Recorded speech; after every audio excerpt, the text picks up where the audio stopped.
All right, ladies and gentlemen, welcome to our broadcast of the Kings of the North. It is going to be a sick day today as we have 3 matches for you. And my name is Tempo, joined by the one and only, because there really is no other like him, Fear Dragon.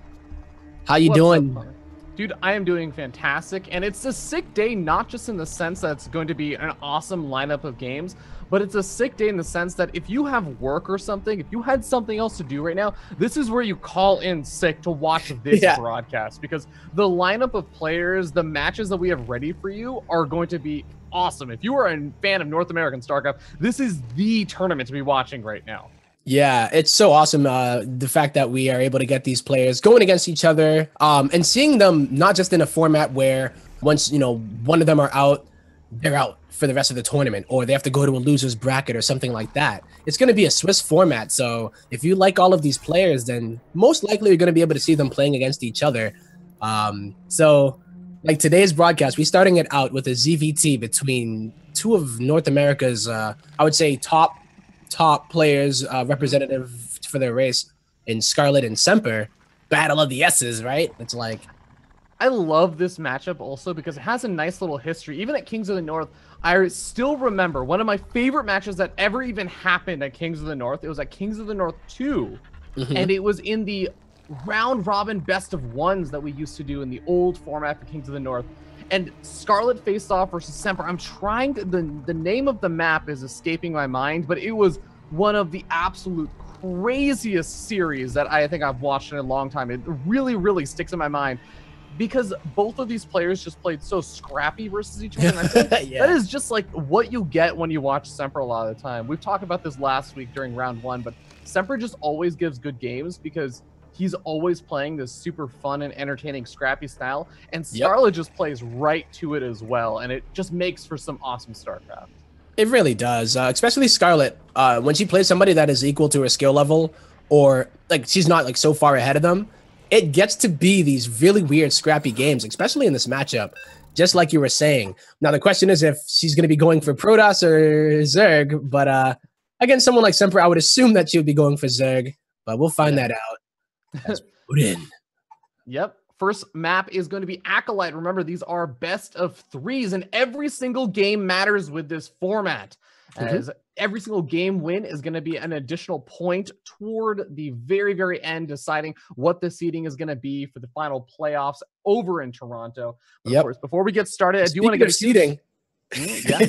Yeah, speaking of seeding, actually, thank you so much, Kwame. That's much better than my transition into this. There you go. Want to give a huge thank you to the wonderful, wonderful people at Chairs for Gaming. If you guys are interested in picking up some of these beautiful DX Racer chairs that Kwame and I both have, be sure to check out their website. They have some fantastic deals, especially if you're in the United States or Canada. And also be sure to check out Asus ROG, as they have some great hardware for PCs that if you want to run StarCraft as smoothly and beautifully as our wonderful observer Joe is, then go check out some of their gear. Indeed. And of course, last but not least is the Match Arena, where it is live, ready to go. Use the code KOTN4. And yeah, there's some really, really cool rewards and milestones that we'll be aiming for, but you can also add $1 to the prize pool with that code. And feel free to do that so that these players get what they deserve. Absolutely. But here we go, ladies and gentlemen. You guys are getting what you deserve for being awesome fans of StarCraft, tuning in for this broadcast as we start down here, the bottom left-hand corner of the map, top of the pink Zerg player. Give it up for team experts, Scarlett. And in the top right-hand corner, the green Terran player from Montreal as well. It is the Root Gaming's Semper.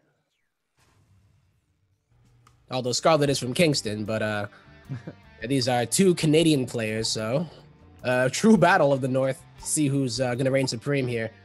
Oh, of course, and you have to remember that Scarlett is currently the reigning queen of the North, as she won the last season of Kings of the North, having us get a lot of very angry tweets from people saying, well, Scarlett won, so it's Queens of the North now. You should rebrand all of your logos and everything to do Queens of the North. I'm like, okay, well, look, there's a financial cost involved in rebranding everything, guys, but we agree. We'll call her the Queen of the North. She is, indeed, and even though she's spawning in the South, It doesn't make any difference here, as it is going to be Acolyte, one of the more macro-oriented maps here in this map pool. And, you know, Semper not usually the kind of guy to go for something super cheesy here. And on this map, I think we are going to see it go at least into the mid to late game in a very standard-ish fashion, I should say. But who knows? Yeah, there's Semper. I think we've talked about this a lot. He likes to put on maybe some light pressure early on, but it's really the late game that he likes to get heavily aggressive. Scarlett's always that kind of two-sided coin, right? She's either extremely aggressive, extremely cheesy and out there, i.e. like to the point where sometimes she just plays Protoss, or she just tries to play so perfectly macro-oriented that you cannot touch her. And it's always one of the two. Yeah, and already taking that hatchery on the low ground, going to be able to get that creep spread that she's so famous for. But Semper, yeah, could have had an opportunity to try to snipe that, but it's kind of a risk when the Reaper is already at half health. So Semper's going to play it safe, move on out, confirm that the third base is going to be taken, because yeah, when a map is like this, someone like Scarlett would take advantage of a very cheesy build in order to try to take advantage of a more conservative play out of Semper. Yeah. Oh, looks like we're getting a little bit of lag. Oh no, one of the two people who are not allowed to lag. Like, you know what? As much as I love Kwame, he is replaceable. I could solo cast this. I am replaceable. Kwame could solo cast this. Even if both Kwame... all right, Joe is probably not replaceable also. But you know what? Actually, worst case, Joe, if he gets booted out, one of us could stream and we could cast this from a replay. But if Semper or Scarlett... If Semper or Scarlett lose their internet, then we actually can't play this series. No, that is absolutely right. And it's at a point where the Reaper's fighting the Queen too, so that is a bit unfortunate if he comes back to it and doesn't pull back that Reaper in time. But with that countdown going down, it just might have to either be a resume from replay kind of thing. And hopefully Semper just, you know, maybe his game crashed or something. It wasn't like the internet went down. Yeah, guys. I really want to encourage you guys to go check out the Matcherino page during this time, because, man, somebody like Semper could use some of that money. They could use a bit more of a payday so they can buy some better internet and maybe a better computer. Yeah. You know, maybe he fell out of his chair. Maybe he has an unreliable chair and it broke. That must be it. Bumped his head. Actually must be it. And one of the best ways that you can give Semper, if you tweet at Semper, some informed knowledge about what the best kind of chair available on the Chairs for Gaming website is. You can go check out the Chairs for Gaming website, try ordering one, get a little bit of an idea. You know what? Order 2 or 3, in fact, because then you'll really have a good idea of what the best chair is to recommend to Semper to make sure he doesn't fall off his chair anymore. Yeah. And I have to confirm, there is a code that if you do get if you order a chair from Chairs for Gaming, that you would get $30 off. I'm assuming that it is KOTN 4, but yeah, we'll probably confirm that. So if you're looking to buy one and then you know, you're looking for a little bit of a deal, yeah, you can go ahead and use that code in order to get a bit of a discount. Now, it does look like Scarlett. Hold up, I don't know if this is. See if it's the right one here. Scarlett, or not Scarlett, rather Semper said that his internet was fine. Yeah, he said he just got dropped out for no reason. Like, everything else on his computer was working, but just StarCraft decided, no, you're actually not connected to the internet. Let me inform you of this. Yeah.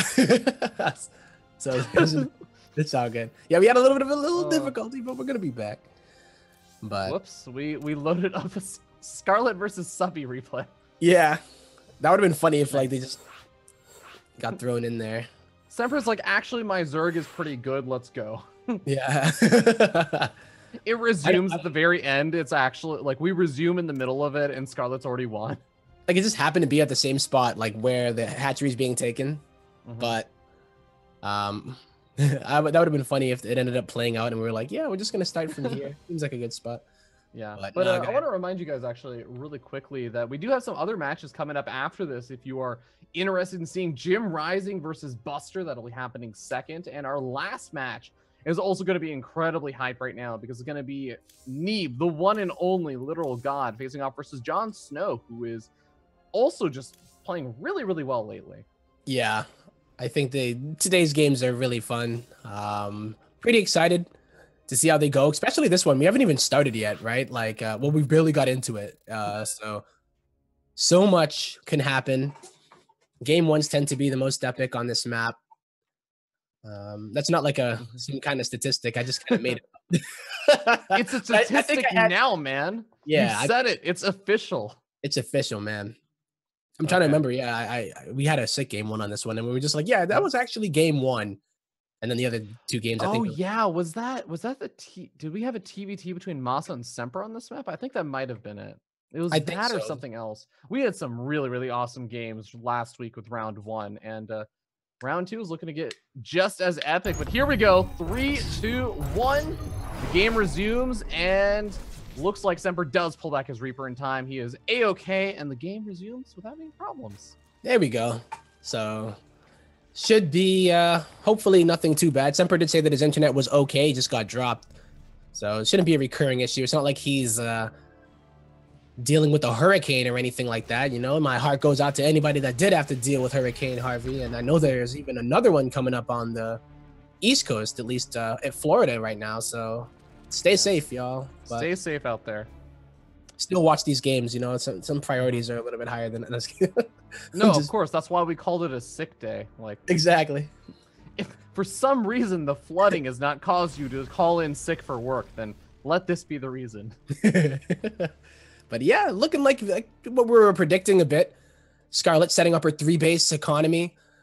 She hasn't even gotten her lair yet, so it is probably going to be for double upgrades, as she's already banked up about 220 something gas. Curious to see where she goes. With 3 queens on the way, it does seem like that's going to be the case. And already getting the creep spread out, this is going to be a bit of a dangerous game, I think, in that sense for Semper, because, again, we always know how good Scarlett is with that creep spread, and one of the big advantages of opening up with Hellions is, well, you get to pressure at the front, you maybe get to shut down some of the active creep tumors being built, but Semper has just been chased away by those lings. The Reaper got killed off pretty quickly by the speedlings, and Scarlett's already just gone ham with it. She already has creep going in multiple different directions right now.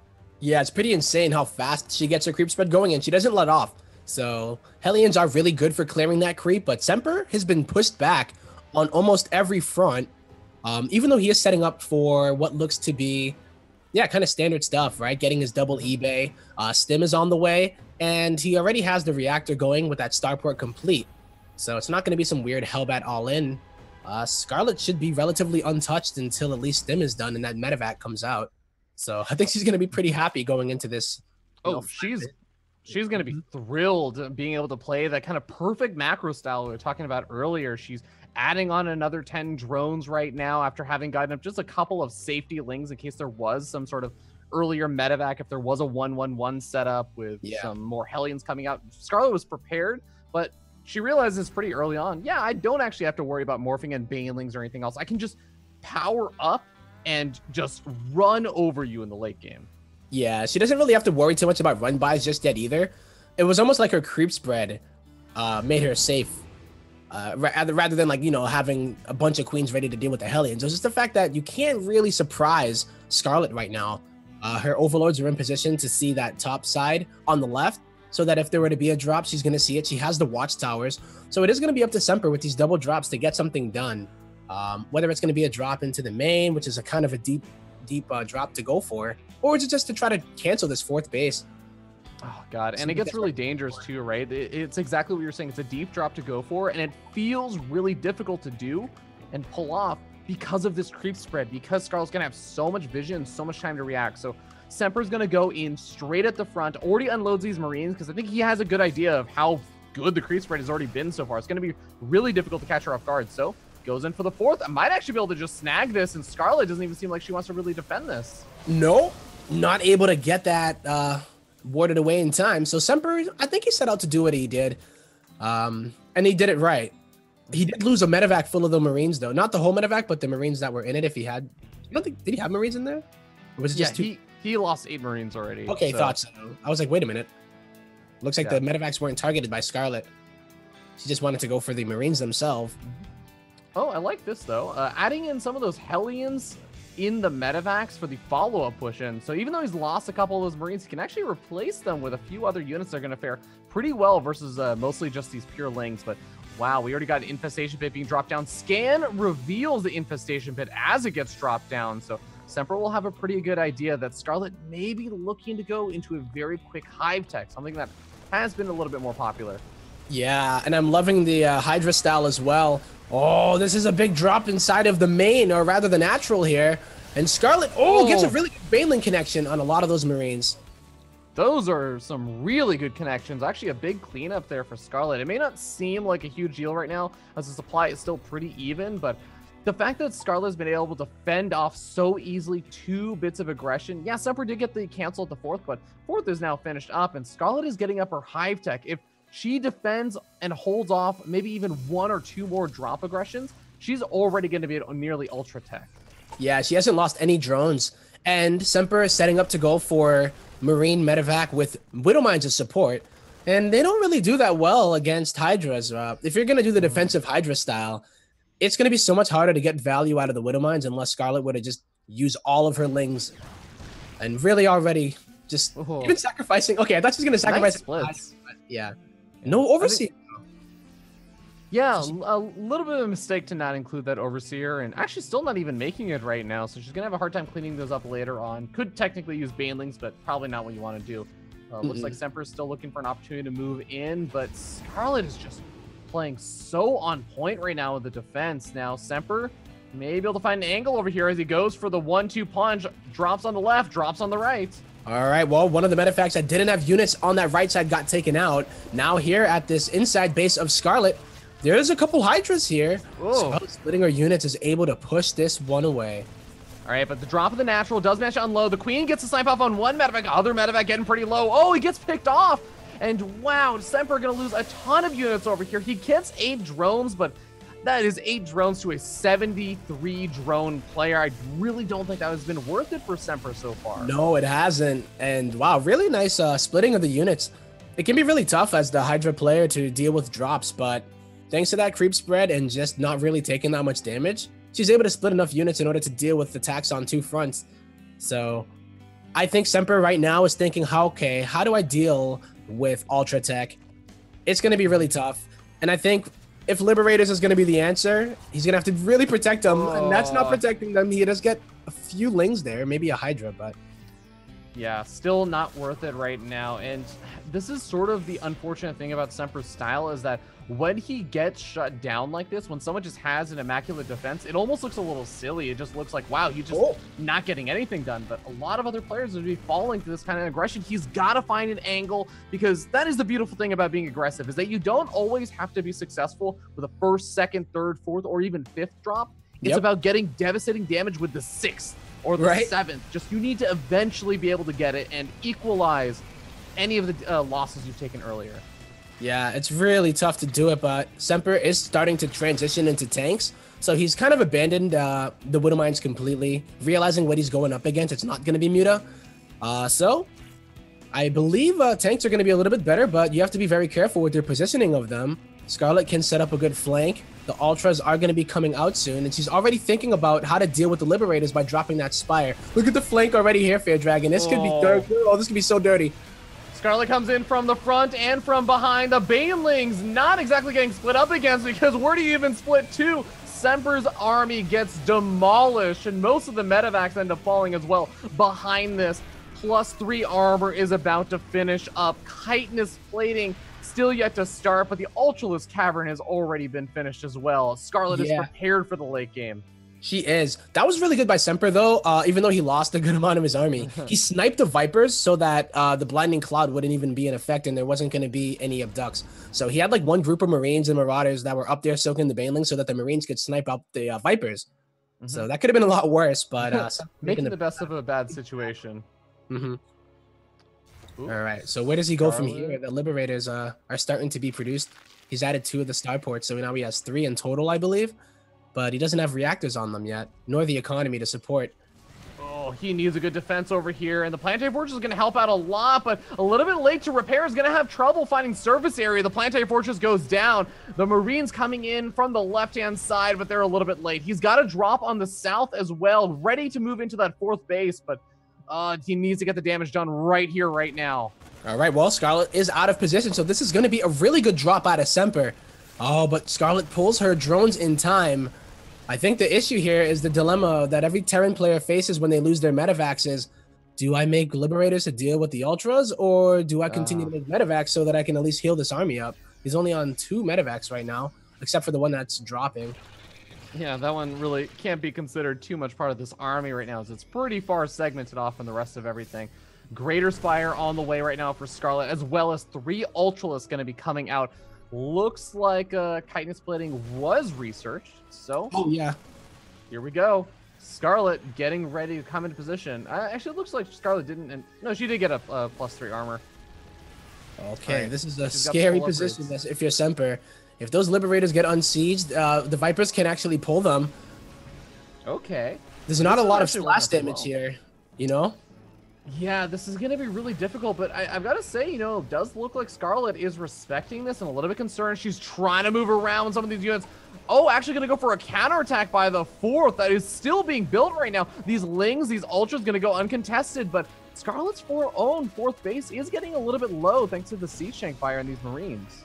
Yeah, this could be a bit of a problem. She does have a few transfuses ready, but what a good idea to go for this counterattack. And adding some of the Hydras into that means that that command center is not going to survive either. It goes down, and Semper has to make a choice. And where does he divert his attention to, or where does he at least focus it? It looks like it's going to be the push to Fear Dragon. Oh, okay. So he gets the snipe off over there. Scarlett still has that bottom right-hand base, so she's still going to be up a base right now on Semper, who's now trying to float over another command center over to this other location that's a little bit more out of the way. It might be a little bit easier for him to defend, but he's still got to clean up these Hydras and the Ultras. Oh, God, the command center is getting low. Yeah, I think it's going to go down here. A few Marines and Marauders are trying, but the Hydras are locked onto that, and it goes down. Semper has to come all the way back home. And even these 2 Ultras are just pushing back this force. This can, painful. Yeah, this is very painful. I think when the army of Semper comes back, he'll be able to take it out, but he doesn't have an answer for Broodlords. I think that's the real issue that is on his plate. A whole 4 Liberators and 0 Vikings really out on the map right now. 15 workers also end up falling, so Semper's economy is not exactly all that great, but you know what, Tempo, the one thing he does still have going for him is that he still has even army supply. Even if it's not exactly the best army supply for what he's up against, he's got a lot of Marauders. He can still deal with some of these Ultras, and if he can get under the Broodlords, still good positioning can make some magic happen. It really can. I'm just worried about the Broodlords, well, I guess, yeah, if Scarlett did expose them, remember they do move a lot slower. So she has to be very careful with that. She has some Infestors coming into the mix, and she's going to get Burrow, but she doesn't have Pathogen. So she is going to have to wait a little bit of time. They can't suck on buildings to get energy like those Vipers can. Yeah, but okay. Got a nice little Ling counterattack from Scarlett up at the top left. Ooh, did Semper actually catch wind of this? He's starting to back up in the direction that those Lings are moving, but Semper, yeah, he catches this with just a small group of units. 1 Liberator sieges up to try and get some damage on it. And actually, the medevac healing really does help by a bit of time. You should be able to handle this pretty okay. Oh, sick drop by Semper on the bottom right. So yeah, that attention, Scarlett was focused on that counterattack, made it so that her army wasn't even over here by the bottom right. But oh no, Semper not paying attention is gonna lose every one of those drops. Sorry, but yeah, he lost the drop in the bottom right. Yeah, he was busy focusing on that harassment that we saw on screen from the Ultras over by his 4th base, and kind of sucks that he loses the drop, as that was one of the things buying him space on the map. But for now, he is going to still have that army as he moves around the left-hand side. Big Doom play over here, Doom drop, but the Broodlords moving forward. Oh my God, Semper just abandoned his 4th. He's just saying, yep, I'm going for the base race. This is going to be crazy. This is like a Broodlord all-in out of Scarlett, but it's not necessarily the Vipers see him, though. Parasitic bombs going down on top of the medevacs, even pulling some... Okay, pulling the medevacs away from the other medevacs. Are not exactly the best medevacs to pull, but still gets a lot of damage done on them. Yeah. Oh, the medevacs are going to survive here, but the Spore Crawlers were finishing some of them off. This is a massive army out of Semper. It's basically his whole army. in the natural base of Scarlett, and he has nowhere to go. The medevacs have been taken out. Yeah, Corruptors take care of those. The Ultras, even if they don't manage to clean this up with the Hydras, they're still doing more than enough damage. They're cleaning up more than enough over here, and it is going to be a full cleanup. Semper has not really much of an army to work with anymore, and he lost his economy ages ago. He loses what little left he had, and GG's out. Scarlett takes game number 1. Wow. Yeah, that was what we were kind of, talking about. Scarlett getting into her groove and being able to just shut down everything that Semper would throw at her. Kind of dictated that, where she starts to get this crazy army, was able to tech up to Hive so comfortably. And now, yeah, we kind of saw the effect of it, where, you do a bunch of drops, but you have to keep those medevacs alive, even though it's pretty tough. I mean, I'm not like gonna say, well, if I was Semper and I was doing the drops, I would have lost a single medevac. I would have dropped mules to repair them too and out heal or out repair the Hydra damage. Yeah. It's like, no, that's not quite how it works. It doesn't really work that way, but yeah, I mean, I like the fact that Semper is still trying to get all that done, but Scarlett's defense was so on point, and Semper's playstyle is very momentum based. When more and more of those drops aren't working, you fall further and further behind. As much as you're saying, like, oh yeah, you know what, if the 7th drop works, he can still kind of like bring the momentum back in his favor. He just needs to get the ball rolling. Yeah. Eventually you just start suffering too many losses and you fall behind. Your opponent just has more things than you.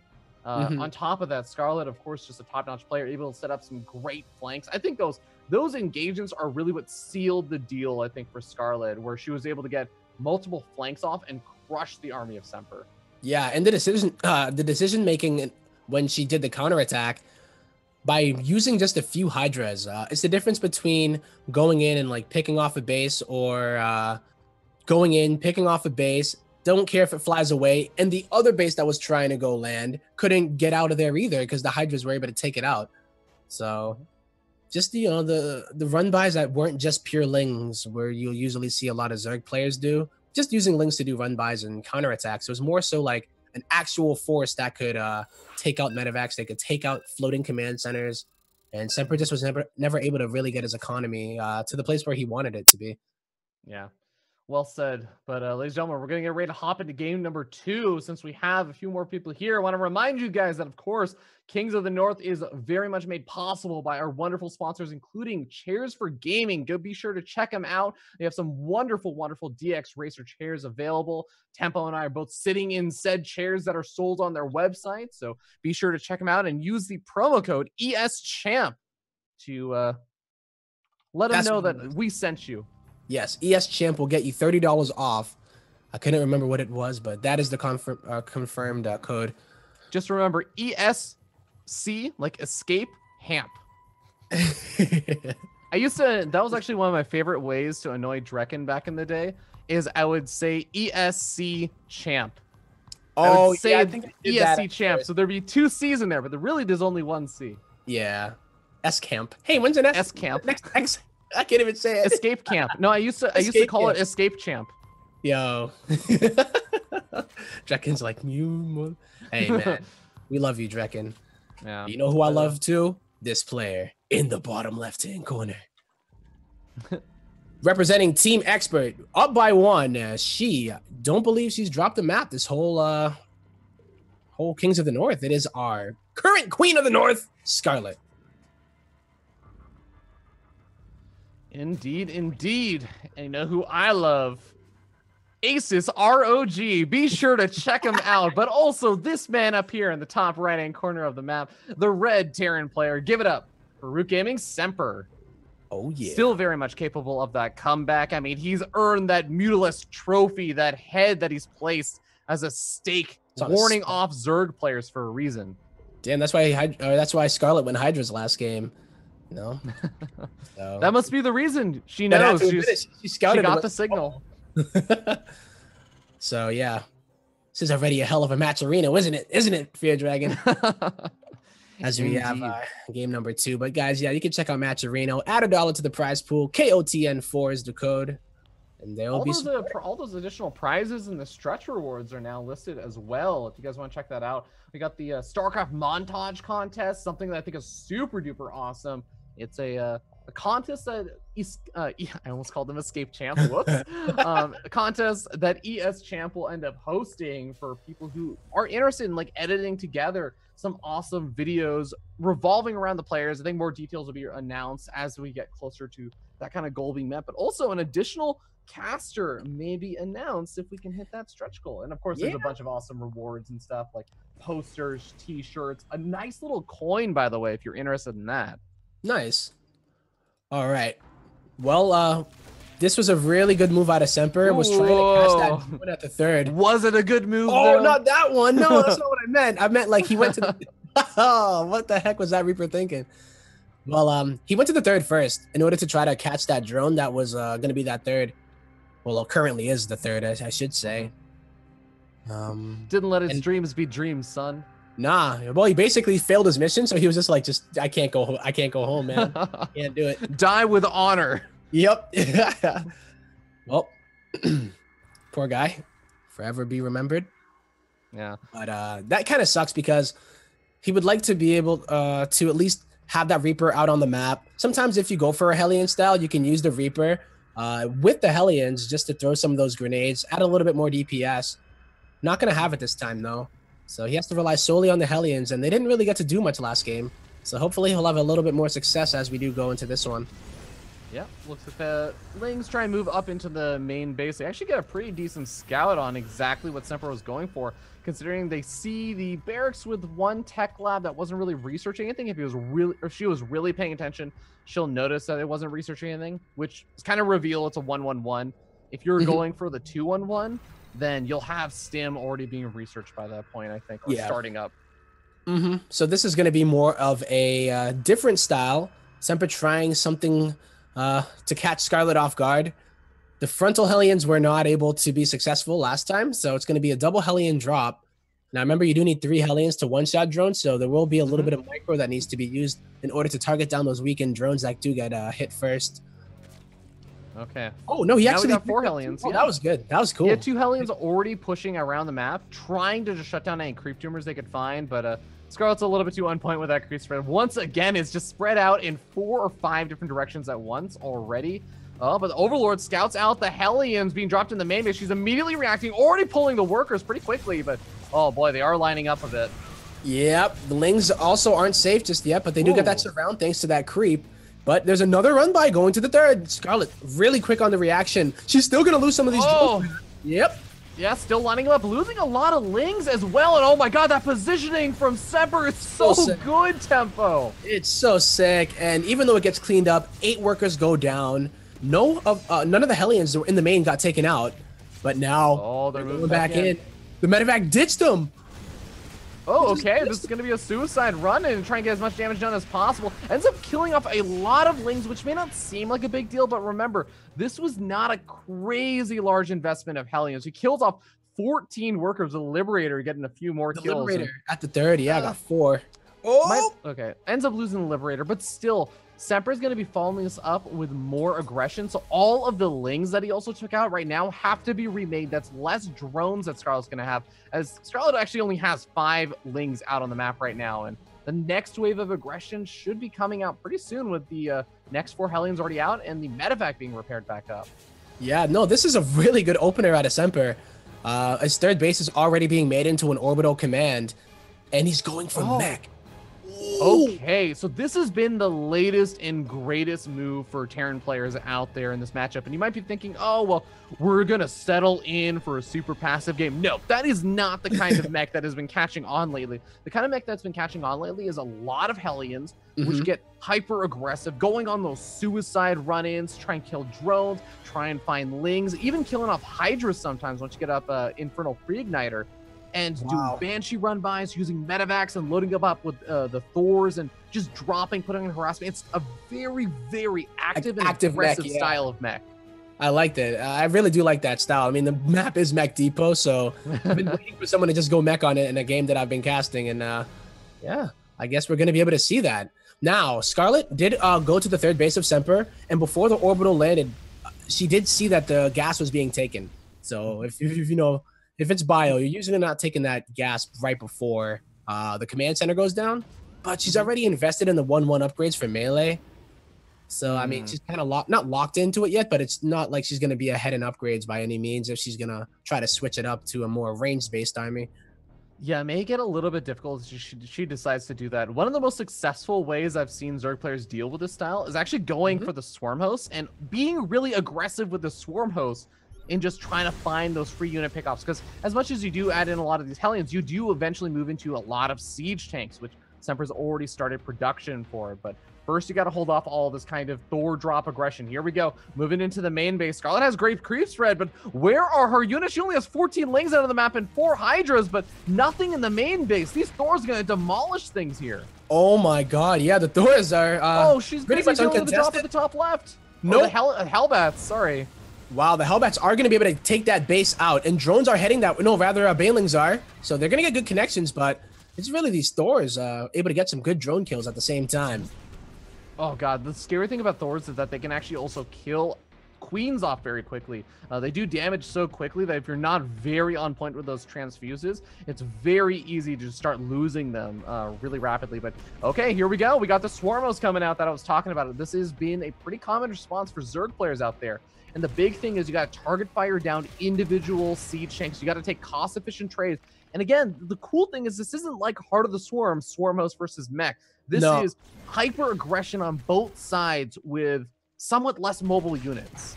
Yeah, you can't really sit back with Swarm Host. You have to be moving out onto the map.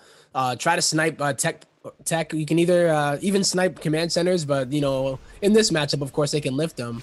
But, excuse me. It's just a way to jump on top of the tanks, and you want to use it aggressively. If you can get it on top of the army when they're waiting to move out, then it's beautiful. But if they're already moving out and then you're trying to defend and like hit them when they're in the middle of the map, it's a little bit more difficult here because it is on a 60-second timer. Yeah, and that's a big deal here. It's a lot of time. You don't really have that kind of time to regenerate the cooldown. You need to catch this while it's still moving out around the map. And Scarlett is finishing up 9 more Swarmos. Okay, 17 Swarmos.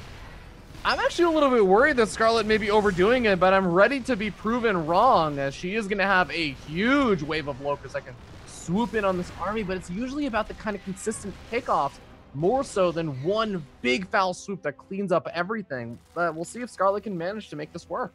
Yeah, it's going to be tough. I don't think she's going to be able to mine from this base. She doesn't have another one on the bottom right, so it is all going to be in the top left that she's going to try to defend. But that's where the next phase of the push is going to hit. So okay. She's actually going aggressive with these Swarm Hosts. Yeah, she's going to go for this new building base. Should easily be able to kill this off. Kills off a siege tank as well. But like you said, she's not really able to mine from those bases. Yeah, this is an issue, though, because Scarlett went on the offensive with the Swarm Host, and she's in a little bit of trouble if she doesn't at least get good value out of them. Canceling the base is great, and she was also able to take out a siege tank, and she might even get another one. But now she has a bigger problem on her hand. Yeah, and she's doing little bits of damage, like killing off a few workers is great and all, but she cannot be reduced back down to just 3 bases. She's retaking a potential, what you want to call it, 4th base, as she is going to be losing 2 of her bases pretty shortly. That hatchery in the center is actually getting very, very low. The Hellbat working away at the top left-hand one. She's got to do something, but looks like she's also dealing with some of the Hellion run-bys in her natural. Yeah. And she doesn't have any Vipers yet. She's moving in with the Locust. Here she goes. She's going on just the top side. The Locusts are coming in, but they are sniped out of the sky. Scarlett has to wait again. She has no Vipers. So I think she needed to lose some of the units in order to make any, but she's just going to remax on Lings, it looks like. Okay. Well, enough time. Looks like these Swarmos are able to get a couple of good pickoffs. The siege tank count for Semper is not nearly as high as it once was. The 2 Thors actually do quite a bit in knocking those Locusts out of the sky, but here comes the reinforcements for Semper. Holy cow, this is turned from a pretty scary push to a very threatening push. Oh, yeah, that is a lot of siege tanks. But is it the perfect time for Scarlett to go on in? The tanks are not seized yet, and she's going on the right side with the Locust and then the left side with the Hydra Bane. Can she get the tanks killed? Oh, that's such a sick line of tanks, though. Yeah, and Semper actually waits until all the Locusts have been cleaned up before sieging up those reinforcing siege tanks, knowing that if the Locusts just swoop in, he's going to be taking a lot of splash damage. But Scarlett has actually only been using half of the Locusts at a time, so yeah. I was kind of criticizing and saying, oh, I'm a little bit worried about her and making so many Stormos, but the fact that she's just utilizing only half of them at a time means that there's always some off cooldown. Yeah, Oh, matter of fact, it's Ooh. taken out. Hmm. Yeah, I think Scarlett has been doing this really fantastically. Just being able to thin out that tank count without Vipers is actually pretty impressive. Okay, And getting even going on aggressive. the other side, yeah. Yeah, Locust going to be able to find some more damage. Planetary Fortress finishes up, and some good repair can save this. This is actually one of the best ways to help deal with those Locust attacks, is just getting up that Planetary Fortress and repairing everything up as much. Oh my god, 5 Siege Tanks, though, going to get caught by these Locusts in the middle. Unsieges it right in time, but it did force out that Locust wave. And Scarlett, does she feel like she has enough? She's doing a really good job not dying, actually, and she's actually prospering, I would say. But man, Like, Semper is losing a lot. But the Siege Tank line for Semper is going to be so difficult to break because it's so well spread out now. And here we go. He's starting to push into this third base. Scarlett really needs some mining. She is actually losing out quite a bit. She's losing a lot of units over here. Thor's going to be taking that damage. Oh. Yep, and now that the Vipers are out, Mech is a little bit difficult to play against Zerg if they're able to get these really good cost-efficient engagements. And Semper gets completely cleaned up. Didn't get enough damage done. I think he only took out the base and then was just trading. But still, the weird thing is, despite losing all that army, he's still got 14 siege tanks to work with. The problem right now is that he doesn't really have an easy way to deal with those locusts. If all those siege tanks are sieged up, they're going to be splash damaging each other and almost just, he's going to be killing himself. So he needs some way to deal with that. But he's only making more siege tanks. Is this going to be the right answer, Kwame? No, not anymore. When the Vipers come out, and there's already these swarm hosts all on the field, it's like when Broodlords come out. You don't really want tanks to be out. They're supposed to get their damage done or obliterate the Zerg player before this actually gets out of control. But now Scarlett, you know, she still has a great creep spread.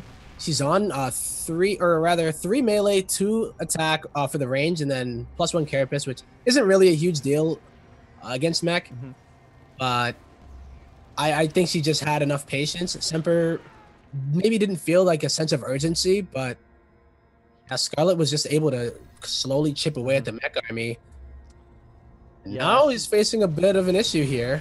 Okay, well, actually getting some good siege tank shots, and I love the fact that, despite the fact that there are 2 siege tanks paired up around each other, that's actually not too bad. It's going to be pretty difficult to blinding cloud all of them, or even a really large number of them. Semper just has so many. He's up to 19 now, and he's finally starting to add in a couple of those Hellions, getting out a couple of these Thors. He's at, like, kind of rounding out his composition, and his income is still doing really good. If you go to the income advantage graph, you'll see he's doing actually a good bit better than Scarlett right now. Yeah, just Scarlett is the one with the bank, but Semper, the fact that he's able to still continue to expand, and oh man, he set up like the middle of the map now, where it's almost like the split map style where you have the turrets there. Vipers aren't just getting in and picking off your tanks anymore. But is he just going to continue to make tanks and just hope that he has enough eventually to overwhelm, or is Scarlett's double Spire transition, which could be one for the greatest Spire? Yeah, I think either way, it really should be, and it is somewhat on Semper's mind to start getting up that Viking count, because the Vikings are going to be useful for dealing with those Vipers. Making sure they can't just get blindly up on top of those siege tanks, throw down the blinding clouds of their life, and shut down all these siege tanks. She's got to actually work for those blinding clouds a little bit more if the the Vikings are there. But also, it'll help him prepare for exactly what you were talking about, that Broodlord transition. Yeah, he's already starting to get. Did he get ship weapons yet? I see him getting ship. Yeah, he just Yep. finished, So Terran ship weapons just finished, right? So yeah, he's starting to transition a little bit, and I think he's buying enough time. Like, he did a really good job as far as not getting completely run over by the counterattack after his army on the top side got taken out. But Scarlett's gonna get some sick hits with the base! Oh my god. That feels good. Although Semper had so many workers, he was up to like, what, almost 70 or so? So even after losing 19, he's still up to 52. That's actually a pretty decent number. Oh, Thor's being pulled, though. That's a really nice pick off. Those are expensive units to lose. Yeah, getting 2 Thors for free. And it's just gonna be this war of attrition. If I don't even know. I mean, it's just Scarlett using energy right now, and then the Locust are mainly what we're trading. Whereas Semper is losing income over this. He's losing all of these hard-earned minerals and gas, and not really getting any traction. I don't know if he can just sit back and take this beating for much longer. Yeah, this is gonna get more and more difficult, but you know, the upgrades are starting to get in there. He's getting hyper flight rotors for those Banshees as well inside the main base. You got Cloak coming up at the same time, so it looks like Semper is saying, you know what, I've been so pushed back for such a long time. Oh, actually, that's really nice, forcing out some Locusts with those Hellions, but saying, like, I've got to find a way to put on some counter aggression, and those Banshees are going to be his way. Yeah, I'm wondering, though, if they're mainly going to be just for the harass, get Scarlett out of position. With that amount of Hydras, I don't know if the Banshees on their own are going to be great, but we're going to start to see Corruptors come out if Scarlett is going to transition into Broodlords. So, no, Viper Semper pulls. a little bit sloppy with those Vikings. Yeah, Although there were some good... What the heck? Did you see? Yeah, it just like pulled like nothing. I think it pulled a unit and it died. The unit died Just while died? it was trying to pull. I think it used the wrong tongue. Like, that's the one that it uses on hatcheries, and he used it on like, it's like those sticky hands. Remember when you were growing up and you would like get them out from the vending machine things? Oh, like 2 quarters, you get a little sticky hand. That's what happened there. yeah, my parents hated those. I think a lot of teachers did too. Like, we got all nasty. I don't know how nasty those were, man. They probably got all sorts of germs on them. Yeah, man, they left marks and everything. Used to use it on the wall, and like a wall starts turning like green or something. You're like, ew. Okay, well, the Banshee's trying to find some damage as they are moving along the south side. And there's actually not that much over there. There's a lot of spine crawlers, but no spore crawlers are only just now finishing up. But hey, this number of Banshees can easily actually take those out. Yeah, they have to target fire though, but you don't want to throw them away either. So he gets one of them. Corruptors are here though. Yeah, gets a 1 spore crawler and gets 4 workers. Not really worth losing 2 Banshees, but you know what actually does pull the units out of position. So there is some other kind of less direct value there. And okay, Locust's trying to swoop in on this planetary fortress. No repair coming down. Just okay, finally starting that repair. Oh man. Scarlett though is down to 36 drones. Was that from making all the spore crawlers, or did he get a run by that? I somehow missed. Scarlett not really on a high amount.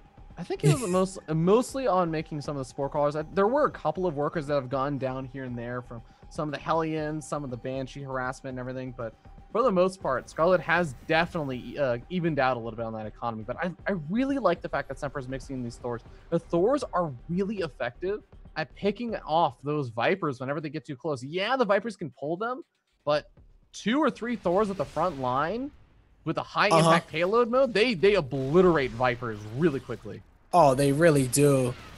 And Semper, I'm like looking at the income now, and the fact that Scarlett is on such a low drone count, I don't know if she realizes how low of a drone count she's on.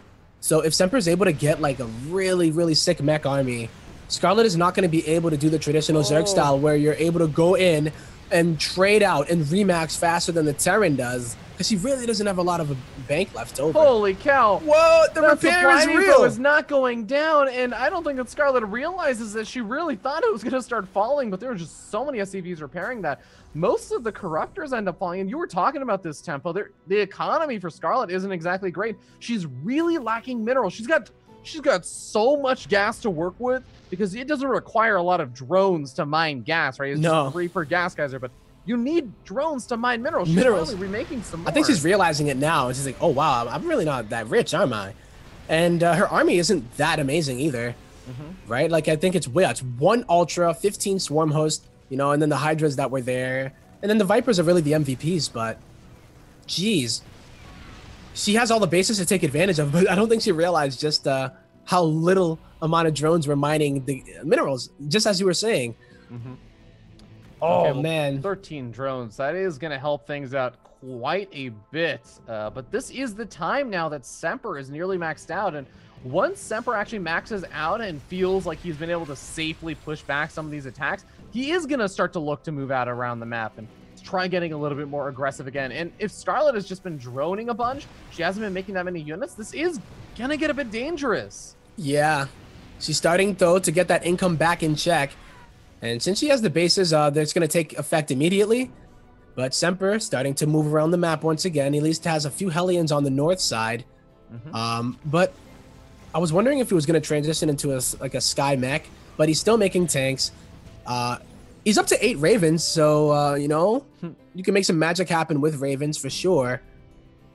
But He's about to be maxed out, and I don't know if he's going to try to move out or if he's just going to sit back still. You know, does he know this stage of the game when it does come to mech and how he's going to be playing it against a player like Scarlett?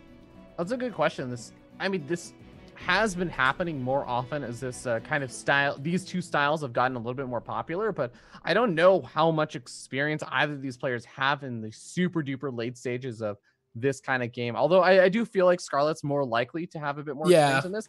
This is really not traditionally the kind of style that Semper is used to playing, I'm pretty sure.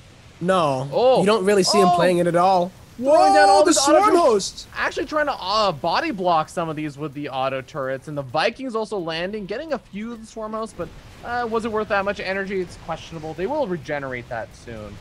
Well, an attack on the top left. Good blinding clouds by Scarlett, and now pulling them in with the abduct. So much energy were on pulling those them out Vipers. Of the blinding clouds. Now they can fire. Damn, that might have been a little mistake. I think she realized it was going to end soon, but that's a lot of energy that you use in order to do that, and I don't know if she got the bang for her buck. Yeah, it's actually kind of funny how that works out. It's like, well, you know, let me throw down, you know, blinding cloud's a good spell, and also pulling is a good spell. What if I blinding cloud and then I pull them out? It's like, maybe you should swap the order of those. Maybe you should pull them into a blinding cloud instead of pulling them out. Yeah. Well, Semper's on the move now. His mech upgrades aren't the greatest. He has +2 on the ground, +1 in the sky, but at least he has the plating. Hasn't even invested into the +3, so that's why I was thinking he was going to transition into sky for the most part, but this is not a push that you can take lightly, but a really good move with the swarm host on the middle map from Semper. Takes out the planetary. Yeah, Scarlett actually getting a really big win over there, finally taking out that center base. Every single one of these gas guys matters a lot for Semper right now, but here we go. He's pushing in. He's got to be so careful. All those ravens are up. Oh, the fungal growth. Like this. He's going to shoot out secret missiles in desperation. Can Scarlett finish them off, though? She has the fungals there, but was not able to finish off those ravens. Still, she locks down a lot of those Thors. I mean, takes off a good chunk of the Vikings, and even just softens up all these units. I would not hate to see some mules drop down just to start repairing up these units. At this point, they're so important to keep alive. The gas count is starting to dwindle here for Semper. Tanks acting against themselves as that splash damage is going to be brutal when those locusts land on them.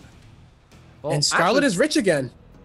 Surprisingly enough, I actually think that the changeling wall in front of these siege tanks is making it harder for these locusts when they sweep in to get a good position on these siege tanks. So they're kind of helping Semper a little bit. Oh god, but there's another really good set of fungals. Wow, that was I thought it was going to be in range of that Seeker still. Scarlett playing it so patient with the Infestors, doing this engagement beautifully, even keeping the Broodlords back. And wow, really sick cost-efficient trade out of Scarlett there. Yeah. Who still maintains these swarm hosts. Like, what the heck?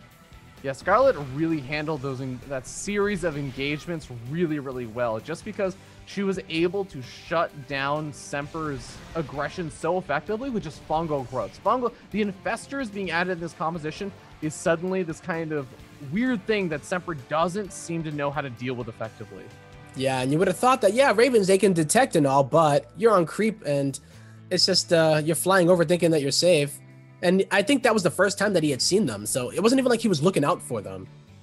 And it already cost him. He doesn't have that bank in order to have like a round 2 or some kind of second chance here. The damage has been done. Scarlett has a bank, and now she has Broodlords out so she can start to siege up and force these tanks to move on back. So this is, I think Scarlett has all the tools that she needs.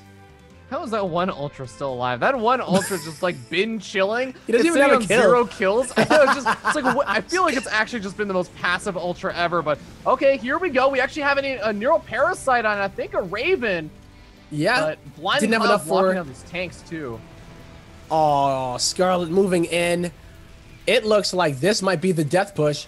Semper had to unsiege everything, but he does get them out of that kind of pit of death. Another couple of blinding clouds go down, though. Neural parasites on the siege tanks, killing their own units. The Ultra finally gets a kill. He gets 3. Hey! What a G. Oh, man, getting pretty low on health, too.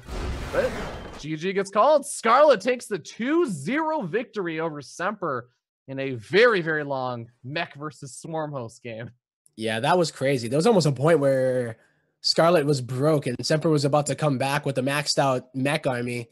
but she realized it in time and was able to secure her position, defend once again, and yeah, just really, really sick positional play. Not using all the swarm hosts at once. Really, really sick. Yeah, got to give it up for Scarlett.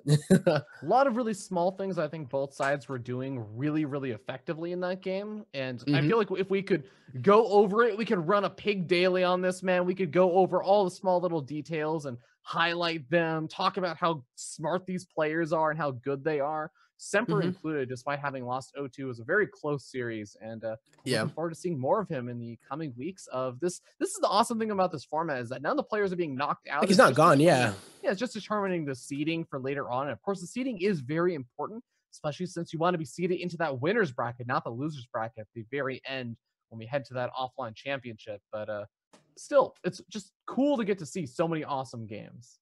For real. That was a fun one for sure. The first one, I mean, I think Scarlett was just really defensive, chilling. Control of, yeah. Exactly, yeah. Played it out exactly how she had planned it to. No real surprises came her way. That was a good comeback from her in the second game, though, because Semper started off with a bang. Like, it was insane how much damage he was getting done with those Hellions and then the Thor drops and catching Scarlett off guard without even having her expect it to be mech until later in the game. So, yeah. Good adjustment. But, ladies and gentlemen, we're going to be hopping into our next series. It's going to be Jim Rising versus Buster. Should be a pretty interesting match, as I think definitely going to be a pretty fun one. But before we head off to that break, I want to remind you guys what we can do during the break. You can actually just check out some of our wonderful sponsors. Tempo, tell me a little bit about that chair that you're sitting in and how comfortable it is. Chairs for gaming. Yeah, my favorite part about it. That's it. Oh my god. The lean back. Yeah, Chairs for Gaming, guys. You can go check them out. They are sponsoring the tournament, the main sponsor here. So yeah, if you do need a new chair, definitely check it out. Use the code ESCHAMP in order to get that $30 off. And yeah, you too can give your butt some justice that it so desperately deserves. Absolutely. And of course, be sure to also check out our other wonderful sponsor, Asus ROG, Republic of Gamers. If you guys want to check out some of the hardware that they have available, then I would highly recommend doing so, as they have some really, really great products available. If you want to run StarCraft smoothly, something that is not always easy to do, especially if you're trying to stream as well. Got some really great hardware for that. And of course, just great for some of the more recent and latest games that are coming out on PCs. But besides that, ladies and gentlemen, also be sure to check out that Matcherino page. I know Tempo and I were eyeing some of those little prizes they got available with the hoodie, the t-shirt. I'm really liking that coin that they have this season. That actually looks so awesome. I know, right? Anything like kind of some memorabilia, right? Where you can remember this, especially like when you go to the event itself. I don't know if any of you have ever been to a Kings of the North, but Drekken, man, and the team behind it, everyone that is behind Kings of the North, they really work to put on a good show. And it is, the last one was in the Scotiabank Theater, and it's just insane, like watching SE2 like in a theater like that. So they definitely put in the work there and have it be the best that it can be. Yeah. So definitely shout out to ESChamp.